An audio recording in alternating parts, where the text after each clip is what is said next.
તૂટેલા ફૂટેલા હાઈવેને લઈ અને કચ્છના ટ્રાન્સપોર્ટર્સ ધુઆપુઆ થયા છે। નો રોડ નો ટોલના નારા સાથે ટ્રાન્સપોર્ટર્સે આંદોલન કર્યું છે। ટેમ્પલેટ અને ગાડીઓની કતાર સાથે સામખિયાળી જવા માટે તેઓ રવાના થયા। 3500થી વધુ ટ્રક, ટ્રેલર અને ડમ્પરના પૈડા થંભી ગયા છે। કચ્છના 7 ટોલ નાકા પર કરોડોની કમાણી છતાં પણ રોડ તૂટેલા છે। અનેકવાર અકસ્માતો છતાં પ્રશાસન જાગતું નથી। ટ્રાન્સપોર્ટરોની હડતાલને કારણે પોર્ટને પણ કરોડોનું નુકસાન થશે। મુન્દ્રા, કંડલા અને તુણા પોર્ટને કરોડો રૂપિયાનું નુકસાન થશે। વધુ જાણકારી મેળવી અમારા સંવાદદાતા પરાક્રમ આપણી સાથે લાઈવ જોડાયા છે। પરાક્રમ, ટ્રાન્સપોર્ટર્સની હડતાલ જે અત્યારે કરવામાં આવી રહી છે, કેટલા ટ્રાન્સપોર્ટર્સ તેમાં જોડાયા છે અને શું તેમની માંગ છે? આ ચોક્કસ કચ્છભરમાંથી અત્યારે જે ટ્રાન્સપોર્ટરો આવી રહ્યા છે, ટ્રક ના જે માલિકો છે તે એક બાદ એક આવી રહ્યા છે। જોઈ શકાય છે કે અત્યારે સામખિયાળી ખાતે ભારે વિરોધ પ્રદર્શન જે કરવામાં આવશે। અત્યારે જે સામખિયાળી ટોલ નાકું છે ત્યાં અત્યારે આવ્યા છીએ। અહીંયા જે ભાઈઓ આવે છે એમની સાથે આપણે વાત કરીશું। ભાઈ, શું તમારો વિરોધ છે? તમે પણ અહીંયા સુધી પહોંચ્યા છો, શું કહેવા માંગશો એક ટ્રાન્સપોર્ટર તરીકે કે ટ્રકના માલિક તરીકે? આજે કચ્છમાં જે 6 ટોલ ટેક્સ આવેલા છે, 6 ટોલ ટેક્સોમાં ડેલીના 5 થી 6 કરોડ રૂપિયા જેવું ટોલ ટેક્સ વસૂલ થાય છે। એની સામે કંઈ રોડ કે કંઈ મળતું નથી। તમે જ્યાં જો ત્યાં ખાડાઓ પડ્યા છે, રસ્તાઓ ખરાબ છે, એના લીધે આખું અમને બહુ હેરાનગતિ છે। તમે શું કહેવા માંગશો? અમારી બહુ બધી રજૂઆતો આજે અમે 12 મહિના પહેલે બી મોખા ટોલ નાકો બંધ કર્યો હતો, ત્યારે પણ અમે રજૂઆત કરી હતી કે રસ્તા તમે સુધારો, પણ અમારી બહુ રજૂઆતો છતાં પણ આ લોકો કાંઈ સુધારવાનું નામ લેતા નથી। એના કારણે આજે અમારે સ્વયંભૂ બંધ રાખવાનું અને હડતાળ કરવાના દિવસો આવી ગયા છે। આ લોકો બહુ જાડી ચામડીના છે, આમને કોઈ અસર કરતી નથી। અમારી ટ્રાન્સપોર્ટની અત્યારે હાલત બહુ દર્દનીય છે, જેની વાત જ મૂકી દો। ન છૂટકે અમારે અત્યારે ધંધા બધા બંધ કરી ઓલ કચ્છ ઓલ એસોસિએશન આમાં જોઈન્ટ છે, બધાએ સ્વેચ્છાએ બધા આજે ટ્રાન્સપોર્ટ બધા બંધ રાખવાના છે।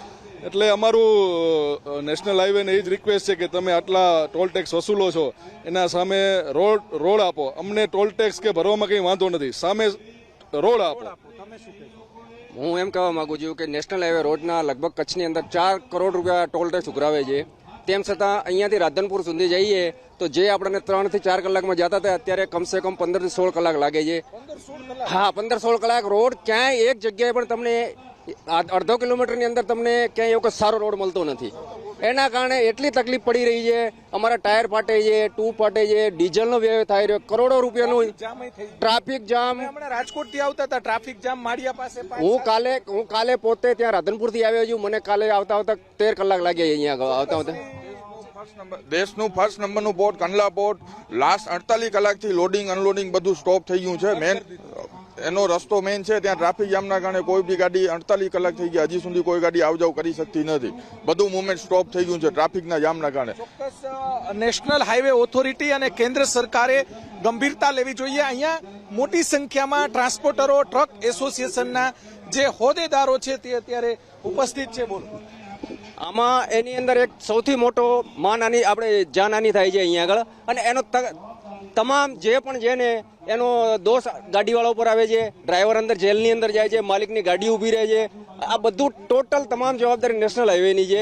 આવનારા સમયમાં એની અંદર કોઈ પણ એક્સિડન્ટ થશે તો અમારે એસોસિએશન એવું નક્કી કર્યું છે આ નેશનલ હાઈવે ઉપર અમે આરોપ નાખશું। જોઈ શકાય છે કે એક તરફ અહીંયા 2 દ્રશ્યો બતાવશું। એક તરફ આપણે જે રસ્તો ખરાબ છે, અહીંયા બીજી તરફ મોટા પ્રમાણમાં સામખિયાળી ટોલ નાકું આવેલું છે।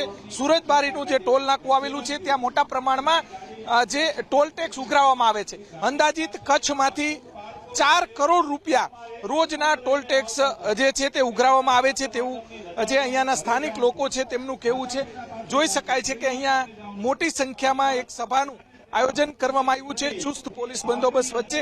થોડી જ વારની અંદર જે વિરોધ પ્રદર્શન કરવામાં આવશે, જે અલગ અલગ બેનરો સાથે ભારે વિરોધ પ્રદર્શન, અલગ અલગ એસોસિએશન, કચ્છના જે એસોસિએશનો છે તે પણ આ વિરોધની અંદર જોડાયેલા જોવા મળી રહ્યા છે.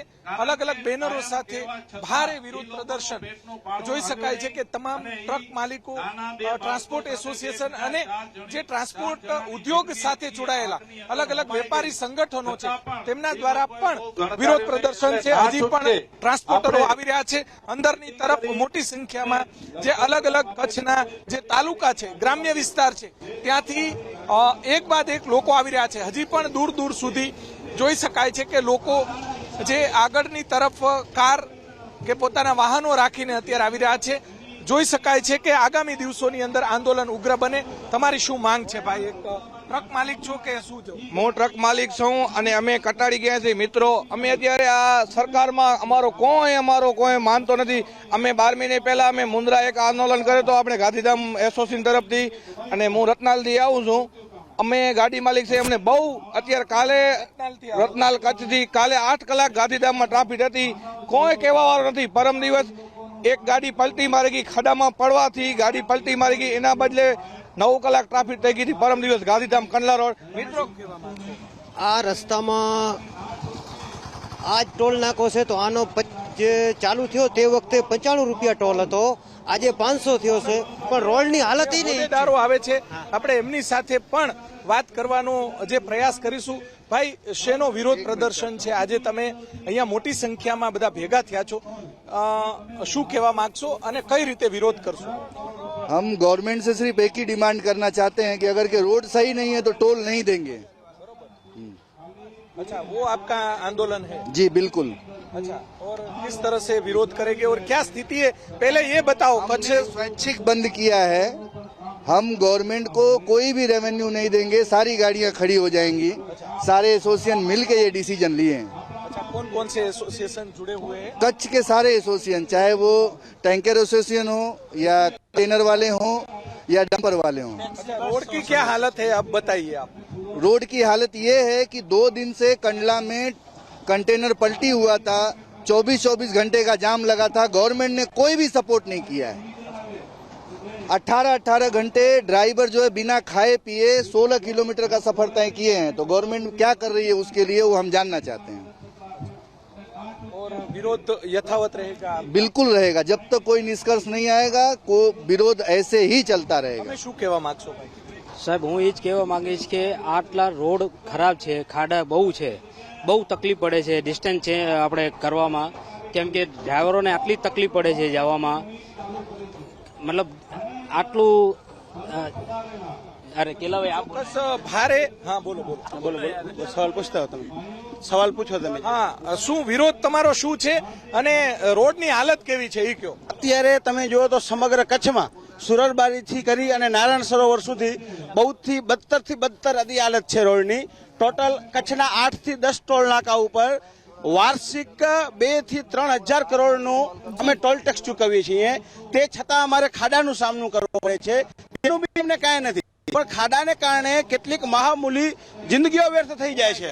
ચોક્કસ જોઈ શકાય છે કે હમણાં તમે જોયું હશે તો ખેડોઈમાં એક ખાડા હોવાને કારણે કન્ટેનર પલટી મળી ગયું, તેમાં 3 નવજુવાનોના મોત થઈ ગયા. અત્યારે જોઈ શકાય છે કે અલગ અલગ ટ્રાન્સપોર્ટ એસોસિએશન ઉપરાંત ટ્રકના જે માલિકો છે તે અત્યારે આવી રહ્યા છે. અલગ અલગ તમામ કચ્છના જે મોટા ભાગે ગુજરાત નહીં પરંતુ દેશની અંદર સૌથી વધારે જો ટ્રક હોય તો કચ્છની અંદર છે. અને ભારે વિરોધ પ્રદર્શન, એક તરફ ટોલ મોટા પ્રમાણમાં ઉઘરાવવામાં આવે છે અને બીજી તરફ જે રોડ રસ્તા, જે હાઈવે પર મસમોટા ખાડાના કારણે વાહન ચાલકો, જે ટ્રક ચાલકો સૌથી વધારે પરેશાન છે, જેને લઈને આજે વિરોધ પ્રદર્શન યથાવત જોવા મળી રહ્યો છે અને ચુસ્ત પોલીસ બંદોબસ્ત ગોઠવી દેવામાં આવ્યો છે. જી આભાર પરાક્રમ, તમામ જાણકારી આપવા માટે.